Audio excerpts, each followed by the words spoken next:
দুই পরিবারের সাথে পাকা কথা শেষ। চলতি বছরই বিয়ের পিঁড়িতে বসতে চলেছে সাহেব সুস্মিতা। টলিউডে ফের বাজতে চলেছে আরও এক বিয়ের সানাই। মধুমিতা দেবমাল্যর পর এবার কি তবে সাহেব ভট্টাচার্য ও সুস্মিতাদের পালা? টলিউডে এখন একটাই প্রশ্ন ঘুরপাক খাচ্ছে। সম্প্রতি একটি ভিডিও সোশ্যাল মিডিয়ায় ঝড়ের বেগে ভাইরাল হয়েছে।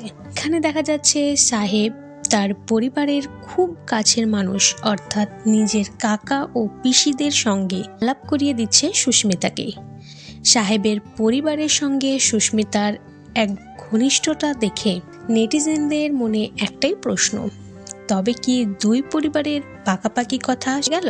সাহেব সুস্মিতার অনস্ক্রিন রসায়ন তো আমরা কথা ধারাবাহিকে দেখেছি, কিন্তু পর্দার বাইরে এই গভীর বন্ধুত্ব এবার এক ধাপ এগিয়ে যাচ্ছে। সম্প্রতি তাদের ওটি সফর এবং পরিবারের সদস্যদের সঙ্গে এমন মেলামেশা আগাম কোনো শুভ সংবাদের ইঙ্গিত দিতে চলেছে বলেই মনে করছে অনেকে। যদিও সুস্মিতা এই ভিডিওটাকে পুরনো বলে দাবি করেছেন এবং সুস্মিতা বলেছেন, এই মুহূর্তে আমি বিয়ে নিয়ে কিছু ভাবছি না, এখন কাজ নিয়েই ব্যস্ত থাকতে চাই। তো বন্ধুরা, আপনাদের এই বিষয়ে কোনো মন্তব্য থাকলে অবশ্যই কমেন্ট করে জানাবেন। ভিডিওটি ভালো লাগলে একটি লাইক করবেন, চ্যানেলটি সাবস্ক্রাইব করে পাশে থাকবেন।